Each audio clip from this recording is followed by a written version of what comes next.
Okay, it's going to be a preview of Clash at the Castle and All Out 2022. So, yeah, last year's All Out weekend was probably the most memorable thing of the year for pro wrestling. So this year we're going to get WWE and AEW going head to head with two great pay-per-views here. So, yeah, it should be an awesome weekend. But, yeah, with Clash at the Castle, this will be the first United Kingdom pay-per-view broadcasted live in quite some time. I want to say SummerSlam 92, but I was thinking maybe it was one night only 97, but I don't remember if one night only was broadcasted live to the United States and around the world. And I know they did some skybox office pay-per-views in the early 2000s. You know, you could only pretty much get them on DVD if you lived in the States. So yeah, this is a long time coming. I really feel like the United Kingdom has the best pro wrestling fans. I really do. Like I would have said Canada, a while back, but the Canadians have had some really weird shows, like the Bizarro Land show in SummerSlam 2004. So you never know what you're going to get from the Canadian fans sometimes. But I really feel like in the United Kingdom, they don't have the oversaturation of individuality that comes from sports that we have in the States. So I just feel like, maybe that's one of the reasons why they're a little bit more appreciative when the WWE goes there. So yeah, this should be an awesome show. It's only 6 matches. This is Triple H's first pay-per-view, the first pay-per-view without Vince McMahon. So I think that makes it special. I think it gives it that sense of urgency. So with the main event, you're going to get Roman taking on Drew McIntyre for the Undisputed Championship. Yeah, I mean, what's going to get lost here is that Roman's been champion over 2 years now. We're well over the 2-year mark. When he won the belt at Payback 2020, that was actually in August 2020. So it's been over 2 years. So I think anytime you hit the 2-year mark, that should really make the championship special. It should make it a huge deal. I don't think the title feels exactly as important as it should feel, but I think this will be a hell of a victory for Drew McIntyre. I'm pulling for Drew. I think he deserves it. He got screwed because of the pandemic. When he won it from Brock, it felt like he won it on an independent wrestling show that just had 0 people there. So this should definitely be, make up for lost time because of what happened with Drew. And, let's face it, man, Drew got the short end of the stick. He was on Raw each and every single week as champion. There were other guys that came back, as soon as the pandemic ended, when the ticket sales were started to boom, and, they got pushed ahead of Drew. So you almost feel for him. You almost feel bad for him. But, in this situation, he's from Scotland. It's not exactly his hometown, but I would say his home base. Scotland's part of the United Kingdom. So I think the fans are going to go crazy for Drew McIntyre. I think it'll be a hostile environment, and it should really deliver. I think this will definitely be an awesome match. I'm kind of burned out on Roman Reigns, so I would actually welcome him just taking time off, maybe becoming a part-timer. I think it's definitely time. Roman's push as a whole, I think it's been somewhat underwhelming. When you look at the first half of it, he's definitely turned things around the last couple of years with Paul Heyman and the Usos and the Bloodline. But I would just welcome Drew McIntyre winning the belt. I definitely feel like Drew is even hungrier now than he was in 2020. And at the same time, I feel like he's evolved. I think his mic skills are even better than they were. And, this is just a huge chance for him to, win the belt in front of an amazing atmosphere. So, definitely looking forward to it. I would actually predict this would be the match of the weekend. I really think it has that potential. So let's go through the rest of the card. We got Liv Morgan taking on Shayna Baszler. Really not looking forward to it that much. I just feel like this is another situation that they're running in with Liv, where she's facing someone that, it's just tough to buy into her, beating. So it should just be interesting to see if this gets a little bit more time than the Ronda matches. Those Ronda Rousey matches were, creative booking, but they were kept very, very short. I would expect the same here, where Shayna Baszler is just such a badass that it's just hard to buy into Liv winning unless it's like a shady situation. But we'll see what happens there. Next up, we got Bianca, Alexa, and Asuka taking on Bayley, Dakota Kai, and Io Sky. So they're changing Io Shirai's name to Io Sky. Not exactly sure why, but it should be cool to see the NXT girls get their shine. This is a huge match for them. Their first, really big match away from the NXT umbrella. So definitely looking forward to that. But Alexa really stands out like a sore thumb here. it's just tough. But, you definitely have some good talent in that match. So Matt Riddle taking on Seth Rollins. This could be the show stealer. This could be the the match of the weekend for sure. It really could be. I think it's unpredictable. It's tough to see Seth losing clean here, considering that he just put over Cody 3 pay-per-views in a row. So I definitely wouldn't expect a clean finish, but it's a huge match for Riddle. In some ways, it's the biggest match Riddle has ever had.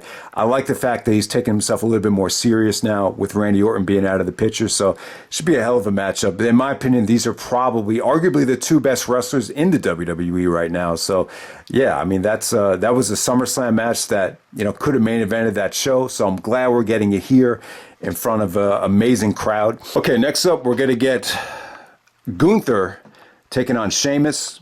Okay, so if you haven't seen Gunther yet, he's actually the same guy as Walter from NXT UK.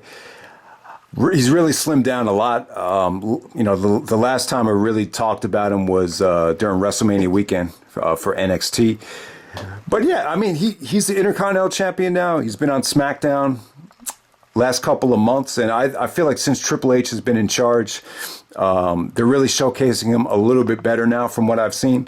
And I really feel like Sheamus the last couple of years has been pretty awesome. I feel like Sheamus doesn't have the weight of the world on him anymore since AEW started up. I felt like, ever since the Daniel Bryan situation, it really hurt Sheamus, during the mid-2010s. But it really feels like that burden is really off of him now. He's been having some of the best matches of his career. The match he had against Drew right before SummerSlam was, that's going to go down as arguably the best television match of the year for WWE. So yeah, him and Gunther, it definitely has international flavor. It's Ireland versus, I guess, Germany here. So you get, 2 different guys representing 2 different countries in the United Kingdom here. So I really like that about the show. You're getting a lot of international flavor. So yeah, Gunther and Sheamus should definitely be a hell of an Intercontinental Championship match. But I don't know, man. I really prefer Gunther when he had a little bit more size to him. I felt like it kind of gave him that Kobashi-like feel. So it should definitely be interesting to see how he, wrestles Sheamus with the weight loss here. Because I really don't think Gunther's really had a chance to have a pay-per-view match, aside from that NXT WrestleMania weekend match. But yeah, this should definitely be good stuff. Gunther and Sheamus, really, really looking forward to it. It's hard to say how good it's going to be, but yeah. All right, next up we got Edge and Rey Mysterio, the 2 former SmackDown Super 6 guys, tag team champions reuniting to take on the Judgment Day of Finn Balor and Damian Priest. Okay, so I could see this not getting a lot of time. I could see this coming off very house showish to a degree, but at the same time, if this does get time and it does deliver, I think it could be special. You could definitely have the talent out there. Edge going at it against Finn Balor could be amazing. Damian Priest is definitely a hell of a worker. He's not a bad worker. I'm not a huge fan of him, but he's definitely capable. Mysterio still has it after all these years. So, Mysterio is coming fresh off of the A&E documentary, as well as the Eddie Guerrero rivalry documentary. So, Mysterio definitely has a lot of juice right now, like in terms of, celebrating his history, celebrating his legacy. And, what better way than to team up with his SmackDown Super 6 stud in Edge. So this should be really cool. And even if you're not a big fan of WWE, I think this show just has a lot of matches on it that has appeal for a lot of the older fans. So yeah, that's Clash at the Castle. I would actually predict this to be the better show. I really will. I think with the AEW show, there's a lot of injuries. There's a lot of question marks going into it. So I would just say I would say Clash at the Castle. It might end up being the better show for a lot of different reasons, but mainly because there's not too many matches on it, and I just feel like it's going to have a better atmosphere, a better crowd. But both shows should just be interesting to see for different reasons. Okay, so with All Out 2022 from Chicago, we got 14 matches. 3 of them will be on the pre-show, the 0 hour show. All right, so let me start with Moxley and Punk first. I love what they did on Dynamite a couple weeks ago. So they actually moved it up and had the first match on Dynamite with Moxley actually squashing Punk, with Punk selling the foot injury. I really loved it. And because of them doing this, it really makes me want to see the match, a rematch, that much more. It almost had like a Rocky 3 feel to it, where, you know, Rocky actually gets squashed by Clubber Lang because Mickey had just died, and he needs Adrian and Apollo Creed to kind of resurrect his confidence. And Ace Steel kind of did the same thing for CM Punk. He slapped him in the face and, you know, talked about, you know, the days of when CM Punk was trained by Ace Steel, and, you know, how proud CM Punk made Ace Steel that he was able to sell out the United Center based on a rumor. So, yeah, Ace Steel definitely gave this thing a lot of juice. I definitely think it made Moxley look dominant. You know, Moxley is hot right now, coming off of that squash. But it almost makes you say to yourself, you know, what's Punk going to do to win the belt?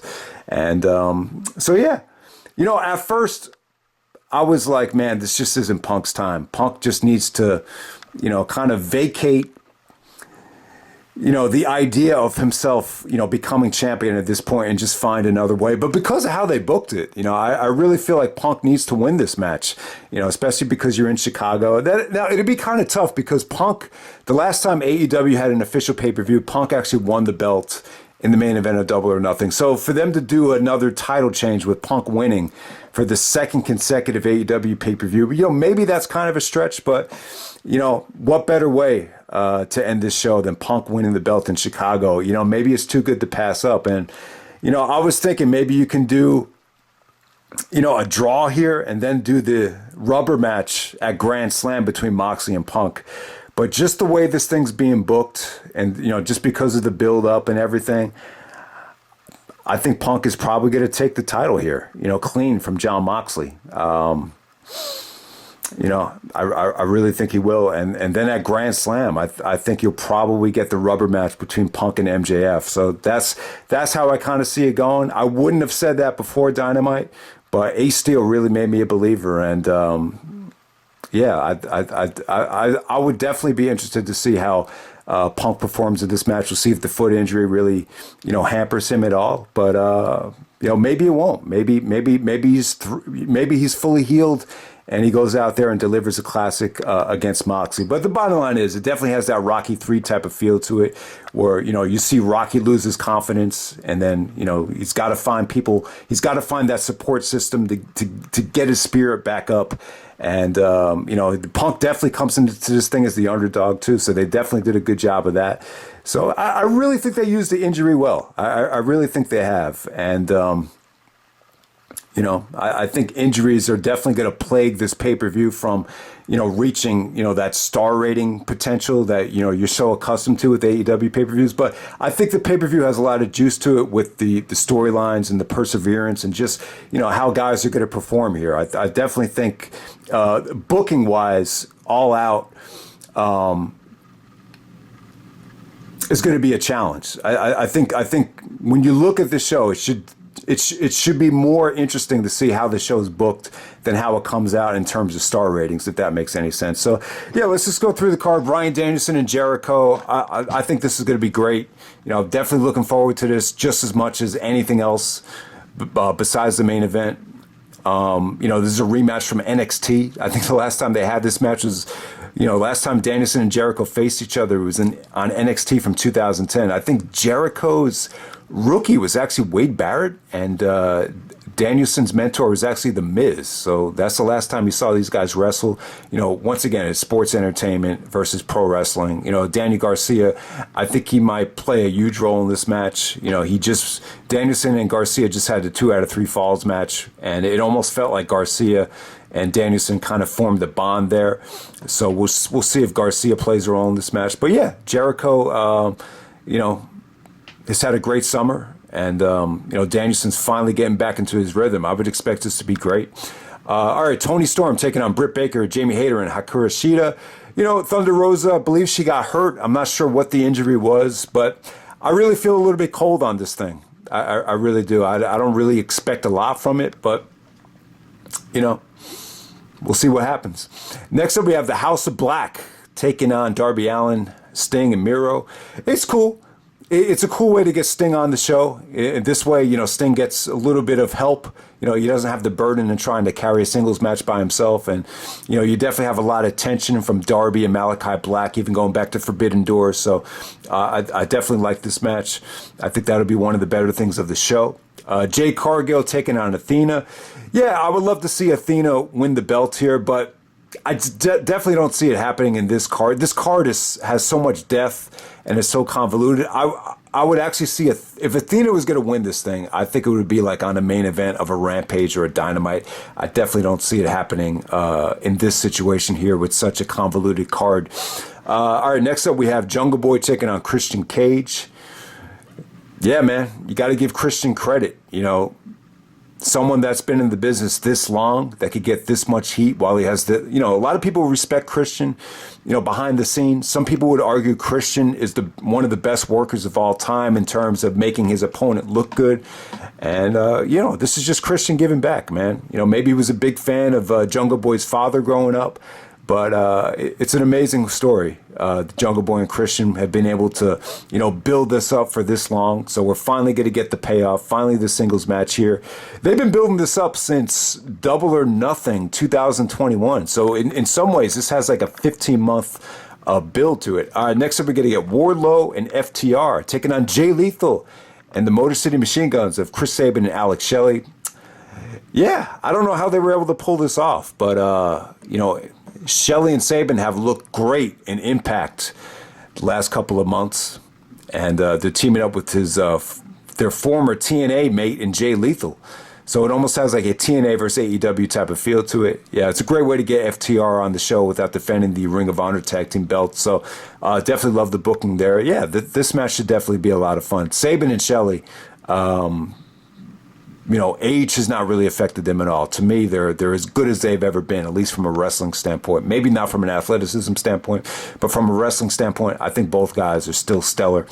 All right, next up, we got the Casino Ladder match. We got Claudio, Wheeler Yuta, Penta, Rey Fenix, Rush, Andrade, Dante Martin. God, a lot of talent in this match. And then, or so I'm told, we're going to get MJF making his return here. So, yeah, if MJF comes back, I'm sure he'll probably win this thing. It's hard to see Claudio winning this thing if he's the Ring of Honor champion. But you never know. Maybe they'll do Claudio and Jon Moxley for the ROH and AEW championship. But, yeah, I mean, MJF is going to come in with a lot of buzz, a lot of hype. I would just say this about MJF.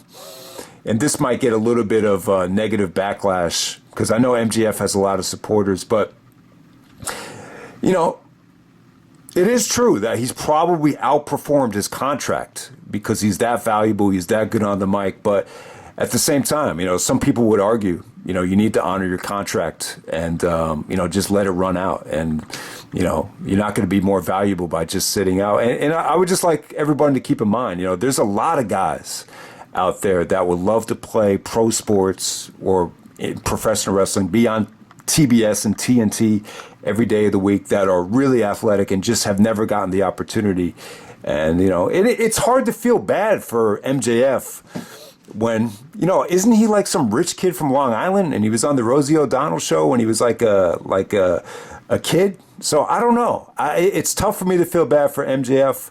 I definitely think he deserves to get paid, but if he has a mentality where he just doesn't want to wrestle because because Tony Khan is not, making an exception for him, I think that's the wrong way to go about it. I think you need to, do what Aaron Judge is doing. The Yankees gave him a low ball offer. He's going out there and he's just preparing as well as he can, and he's making the best of it. And he's on his way to breaking the home run record for the American League. So, there's two different ways of looking at it, but if MJF is coming back, it seems like they work things out, and his day is coming though. I understand it from his standpoint. 2024, it feels like a long time from now to be making the kind of money that a jobber would make or whatever. So I do understand it from his standpoint, but there is light at the end of the tunnel for him. I'll just say that. And he's getting a hell of a lot of exposure being on television every week. And there's a lot of guys that, are never going to get that chance. So that's what I'll say about that. So it should be cool to see him back. And if he does win this thing, that probably sets up the MJF and Punk rubber match at Grand Slam. Next up, you're going to get Swerve in Our Glory taking on the Acclaimed. So this is almost like a face versus face match. Yeah, the Acclaimed have really done a good job here. You know, they used to get a lot of heat at first, but and a lot of people said, you know, the Cena gimmick, it's already been done before. This isn't going to work. And they really made it work. They really have. Both guys bring something different to the table. And, you know, Swerve in Our Glory, you know, the match where they won the belts at Fyter Fest was an awesome match. So I would expect this to be really entertaining stuff. Ricky Starks and Powerhouse Hobbs. The Hobbs heel turn came out of nowhere. You know, Ricky and Powerhouse have been in Team Taz for a long ass time. So it's a huge match for both guys. Powerhouse Hobbs has a mentality where he doesn't need any help. He doesn't need any stablemates. He's just by himself. So that should be really cool to see. You know, this is going to be power versus speed. And then next up, we're going to get the Elite, Kenny Omega and the Young Bucks, taking on, to be determined. It's either going to be Best Friends or the Dark Order. I'm going to assume that Dark Order is going to win it on Rampage tonight. And this way we'll get Hangman going at it against Omega once again. So Hangman is actually going to be a substitute there. So this is pretty cool the way they booked it. I would definitely see the Dark Order winning this thing.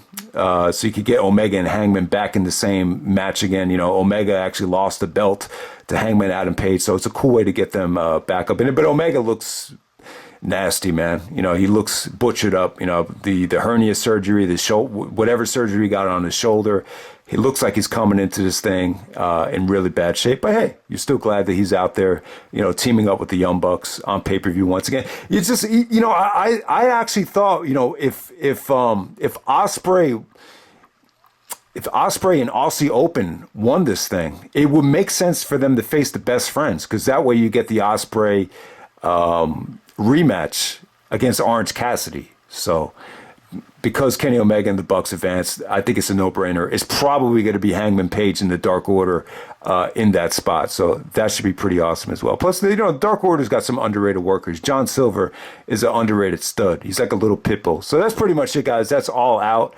I definitely think this looks probably like one of the weaker AEW pay-per-views in quite some time. It feels more like Double or Nothing than a lot of the other pay-per-views that really hit that home run. But, you know, the booking-wise, this should just be really interesting to see, you know, how this comes off. Like, it almost feels like we're going into this thing like watching a movie. You just want to see how it's going to unfold. So I think, you know, from a star rating standpoint, it doesn't have that much appeal. But, you know, from an interest level of, you know, what's going to happen, you know, leading up to Dynamite, I definitely think the interest is at an all-time high. You know, they've really utilized the injuries to their advantage to make them, you know, to really help some of the storylines.